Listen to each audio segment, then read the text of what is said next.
मन ओंडक्याची भेट. आठवते? आठवा जरा. हे नुसतं गाणं नाही आहे. अरे हे दोन शब्द, चरण हे तुमचं आणि माझं जीवन आहे. हे का तुम्हाला लक्षात येत नाहीये?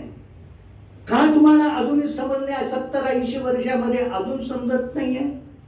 आणि समजलं नसेल तर आपण माणसं आहोत का गाढव आहोत? मग विचार करा. लक्षात घ्या, हे जर जीवन जर असेल तर पहिल्यांदा माणसानं जीवनाचा विचार करायला पाहिजे. जीवन म्हणजे काय?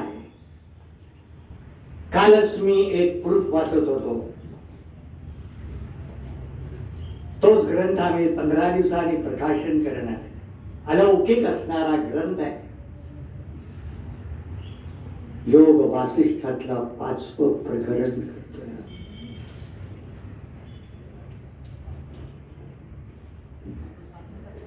एक साधक आपल्या स्वतःशीच विचार करतोय की खरोखर जीवन म्हणजे काय, शरीर म्हणजे काय, हे विश्व म्हणजे काय, माझ्या भोवती सगळे माझे माझे म्हणणारे हे सगळे काय, खरं काय आहे या जीवनामध्ये? खरोखरच हे दिसतंय ते खरं आहे का? नाटक जसं असतं त्या नाटकाच्या स्टेजवर जशी माणसं येतात, कुठनं तरी नाती जोडतात आणि नातं जोडल्यानंतर 3 तासानं ती नाती जपतात आणि आपोआप आपल्या घरी निघून जातात. मग हे आपलं जीवन काय आहे? खरोखरच काय आहे? नातं कुठपर्यंत आहे? नातं हे रिलेटिव्ह आहे का नातं हे ॲब्सोल्यूट आहे? ज्याला मी माझी आई म्हणतो, ज्याला मी माझे वडील म्हणतो, ज्याला माझी पत्नी म्हणतो, पिता म्हणतो, पुत्र म्हणतो, पौत्र म्हणतो, हे ॲब्सोल्यूट आहे का रिलेटिव्ह आहे? आपण म्हणतो बघा, रिलेटिव्ह आले. इंग्लिश शब्द चांगला आहे, मराठी शब्द नातं चांगला नाही आहे. रिलेटिव्ह, रिलेटिव्ह हा रिलेटिव्हच आहे, तो ॲब्सोल्यूट नाही. या जगामध्ये कोणीही नाही आहे, सगळं सापेक्ष आहे. हे जर येणार आणि जाणार जर असेल, हे जर सर्व नाशवान जर होणार असेल, माझ्या डोळ्यासमोर माझी स्वतःची निर्माण केलेली इमारत सुद्धा, माझा बंगला जमीनदोस्त होणार आहे. माझं स्वतःच जीवनच मला माझ्या डोळ्यासमोर मला माझा मृत्यू पाहायचा आहे. मग खरं जीवन काय हे आतापासूनच तुम्हाला विचार केला पाहिजे. अध्यात्म म्हणजे नुसतं पूजा करणं नव्हे, अध्यात्म म्हणजे भजन करणं नव्हे, अध्यात्म म्हणजे परिक्रमा नुसती करणं नव्हे. खरोखरच विचार केलाय का? आणि तो विचार करणं म्हणजे खरं आध्यात्मिक जीवनाला, नवे जीवनाला सुरुवात करणं. आणि यामधून जर काही शिकायचं असेल खरोखरच, की 2 गोष्टी आहेत. एक माझ्या समोर असलेलं विश्व, विश्वामध्ये असलेले अनंत आणि अमर्याद विषय, आणि माझ्या भोवती असलेली सर्व माणसं, नाती मी लावलेली आहेत. I relate myself with a particular person, with some particular relationship.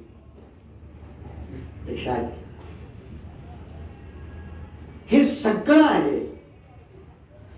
त्यावेळेला जीवनाचं अंग काय करायचं आहे.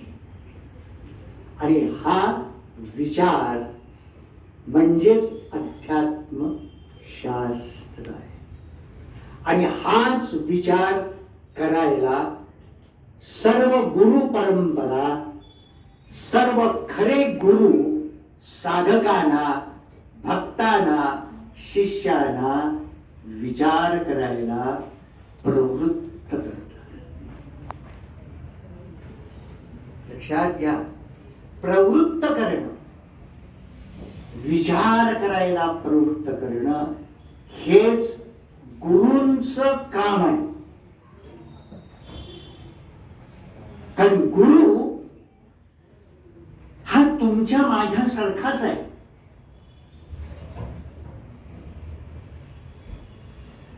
पण तुमच्या माझ्यासारखाच जरी असलो तरी सुद्धा आम्ही गुरुना पाहताना आम्ही फक्त गुरुना शरीराच्या माध्यमामधूनच पाहत असतो. काळजीपूर्वक. आणि शरीराच्या माध्यमामधून पाहत असल्यामुळं सगळ्यांची दृष्टी ही शरीरावरच असते. शरीराला प्राधान्य करून आपण गुरूंच्याकडे पाहतो. पण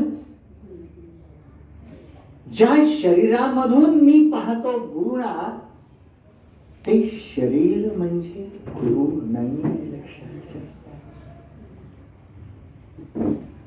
शरीर जर गुरु जर असेल तर कोणतंही शरीर आहे तिथं मी नतमस्तक होत नाही.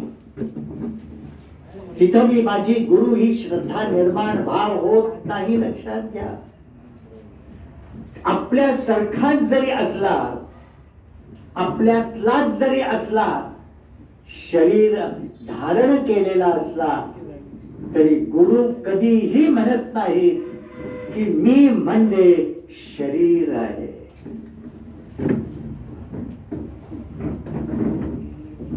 आणि त्यामुळं खरे गुरु कोण हे आम्ही अजूनही ओळखलेलेच नाही.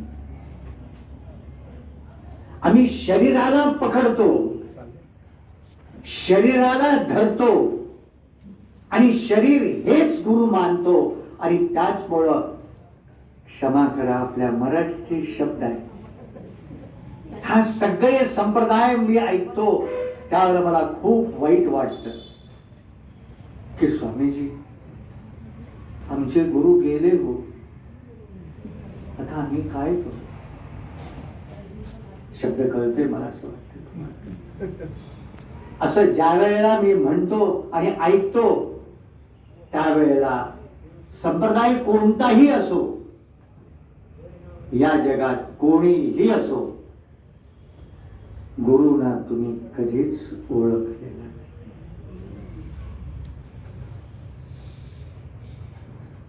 लक्षात घ्या, गुरु तुम्ही कधी बघितलेच नाहीये. त्यामुळे गुरूंच्याकडे पाहताना पहिली गोष्ट जर असेल, शरीरधारी असोत किंवा शरीर नसणारे असोत, गुरु कोण. आचार्य एका ठिकाणी म्हणतात, मनो बुद्धी अहंकार चित्तानि नाहम, न च श्रोत्र जिह्वे न च घ्राण नेत्रे, न च व्योम भूमिर्न तेजो न वायुः, चिदानंद रूप शिवोहम. मी कोण. तुकाराम महाराजांचा मी कोण. मी तुका आकाशा एवढा. पावश्य स्वामी स्वरूपानंद म्हणतात, फार सुंदर वचन आहे. आम्ही कोण आहोत. हे शरीर नाही आहे, आम्ही विश्वची जाणो. आम्ही कोण आहोत? अरे तुम्ही या फुटक्या शरीराला तुम्ही मला म्हणताय, मी फुटकं शरीर नाही आहे. मी जर कोण असेन तर या संपूर्ण विश्वाला अंतर्बाह्य व्याप्त करणारं असणारं जे तत्व जे आहे, साक्षात परब्रह्म स्वरूप जे आहे ते मी आहे. साक्षात चैतन्य स्वरूप आहे. लक्षात घ्या. म्हणजे गुरु हा शब्द ज्या वेळेला आम्ही वापरतो त्यावेळेला गुरु हे एक शरीर नाही आहे, एक व्यक्ती नाही आहे, एक जीव नाही आहे, एक संसारी नाही आहे, तर या संसाराच्याही अतीत असलेलं सर्व व्यापक असलेलं तत्व आहे. लक्षात घ्या.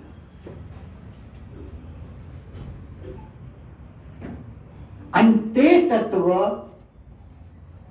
त्या उपाधी मधून व्यक्त होत, म्हणून त्यांना मी गुरु म्हणतो.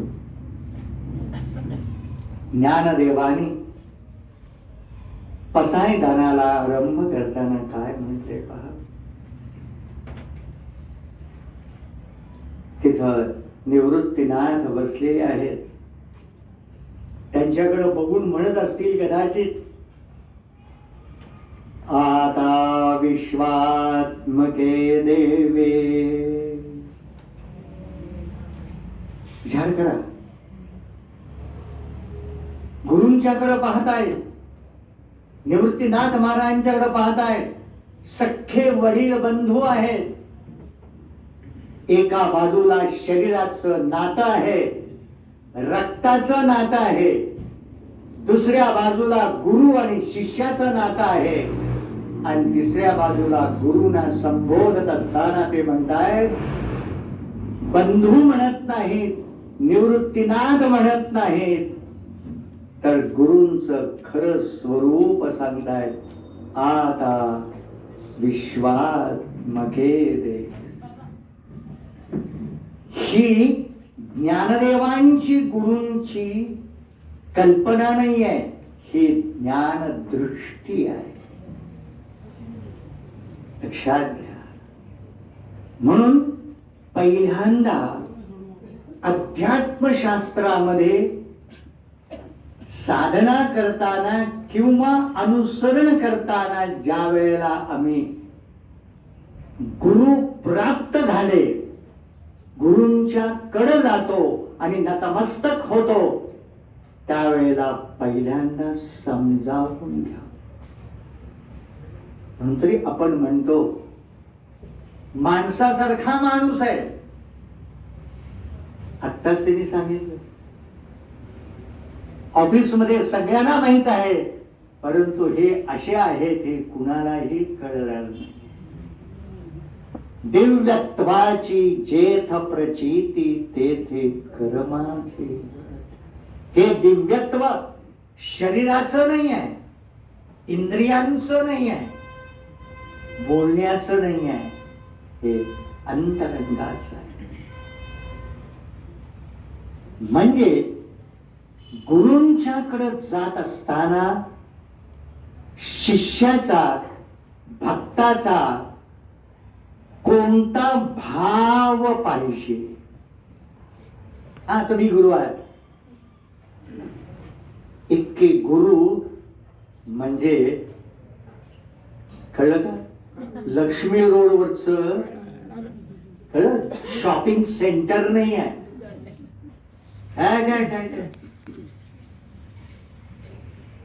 शॉपिंग सेंटर नाही आहे. मी परवाच एकाला म्हणाल की त्यांनी स्वामी समर्थांचा एक खूप मोठा फोटो सुंदर पेंटिंग केलेला आणला होता. त्यावेळी स्वामीजी पहिल्यांदा तुम्ही स्पर्श करायचा, पूजा करायची, नंतर आम्ही घेऊन जातो घरामध्ये. फार छान अगदी. आणि जाताना मी एवढंच त्यांना म्हणालो, स्वामी समर्थांच्यावर तुमची श्रद्धा आहे, अगदी आनंद आहे. आज त्यांची प्रतीक घेऊन जात आहे, हेही चांगलं आहे. पण लक्षात ठेवा, हा शब्द मी परवाच पुन्हा बोललो फोटोमधनं. आजच सकाळी फोन होता, रामदासना ऐकला त्यांच्या घरात, की ज्या वेळेला ह्या फोटो ठेवताय तेव्हा लक्षात ठेवा, हा स्वामी समर्थांचा फोटो नाही आहे. तुम्ही जिवंत या स्वामी समर्थांचे हे रूप तुमच्या घरामध्ये तुम्ही घेऊन जाताय आणि स्थान त्यांना देताय. तेव्हा विसरू नका की ते फोटो नाही आहे, ते जिवंत आहेत, हे विसरू नका. ते तुमच्याकडं पाहताय. भिऊ नको, मी तुझ्या पाठीशी आहे, हे विसरू नका. म्हणजे सांगायचा उद्देश पहिल्यांदा लक्षात घ्या की गुरु हे शब्द नाही आहे. गुरूंची महती गाणं म्हणजे फार मोठं करणं असं काहीही नाही आहे. भजन सुद्धा फार सुंदर तुम्ही म्हणाल, पण भजन सुंदर म्हणली म्हणजे तुम्ही भक्त असालच असं बरोबर आहे की नाही? तुमचा गळा चांगला आहे सुदैवानं म्हणून तुम्ही म्हणताय. भाव नसताना सुद्धा भक्तीची भजनं गाता येतात. ते अध्यात्म नव्हे. मी मागे सुद्धा बोलले, मी जे बोलतोय तेही अध्यात्म नाही, अजिबात नाही आहे. तर गुरु हे शब्द नाही आहे, कल्याण गुण नाही आहे. गुरु हा शिष्यामध्ये, भक्तांच्या मध्ये निर्माण झालेला एक अलौकिक असणारा, शुद्ध पावन पवित्र असलेला, अत्युत्तम असलेला भाव आहे. लक्षात. आणि हा भाव निर्माण केव्हा होईल? ज्या वेळेला त्या ठिकाणी, त्या स्थानामध्ये, त्या शरीरामध्ये गुरूंच्या वर नितांत दृढ निसंशय श्रद्धा निर्माण होईल. लक्षात. भावे वीण भक्ती, भक्ती वीण मुक्ती. भाव. पण हा भाव केव्हा निर्माण होईल? लक्षात घ्या. भाव हा श्रद्धेमधून निर्माण होतो. श्रद्धेशिवाय भाव नाही, भावाशिवाय भक्ती नाही, आणि भक्तीशिवाय समर्पण नाही. आणि त्यामुळं सगळ्या अध्यात्मातला बेस जर काही असेल, आधार जर काही असेल, तर ते आहे नितांत दृढ विश्वास, दृढ निसंशय श्रद्धा. जसं भगवान गीतेमध्ये म्हणतात, सर्व धर्मान् परित्यज्य मामेकं शरणं व्रज अहं त्वा सर्व पापेभ्यः मोक्षयिष्यामि मा शुचः.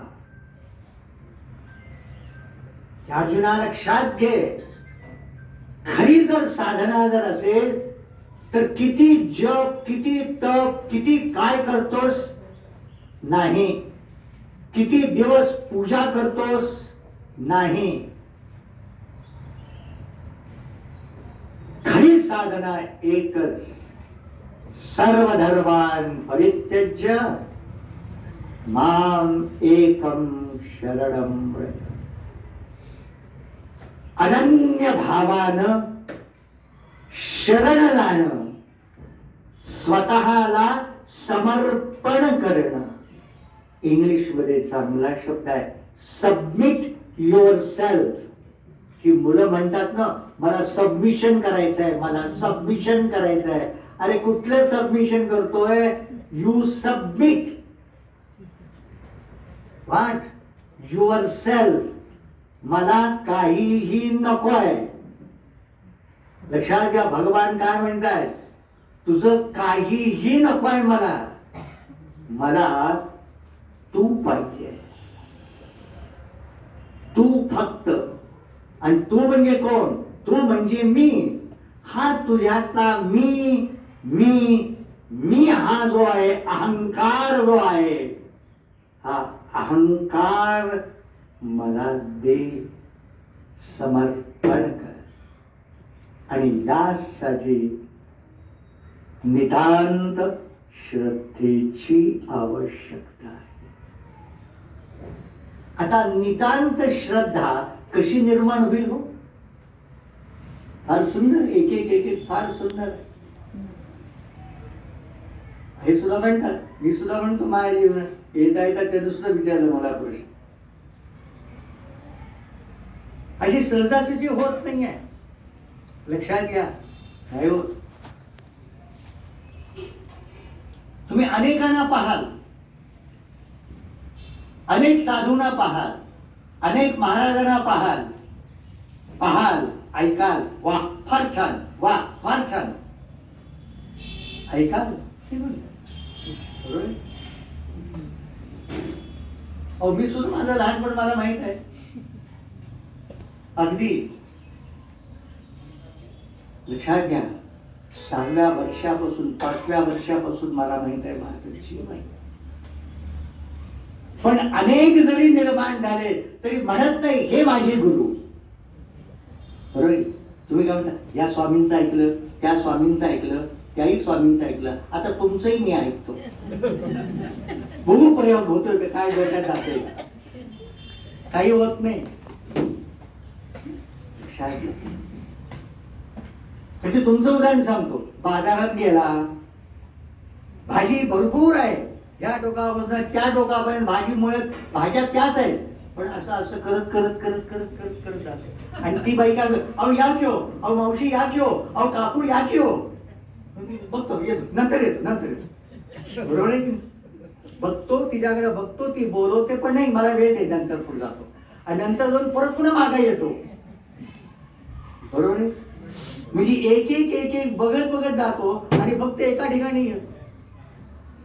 तसंच अनेकांना तुम्ही पाहता, पण पाहता ऐकता, पण याचा अर्थ सगळेच गुरु नाही. मग केव्हा बरं श्रद्धा निर्माण होईल, भाव निर्माण होईल? बघा काय, ज्या वेळेला खरोखरच वाटतं अर्जुनानं आपल्या जीवनामध्ये तरुणपणापासून अनेक वर्ष भगवंताच्या सान्निध्यामध्ये होते, भगवान त्याच्या सान्निध्यामध्ये होते, पण कधीही भगवंताला अर्जुनानं गुरु म्हणून मानलेलं नाही. सगळा सोयरा, त्याचा मित्र, आणि नंतर त्याचा मेवणा. हा मेवणाच झाला, माझा मेवणा.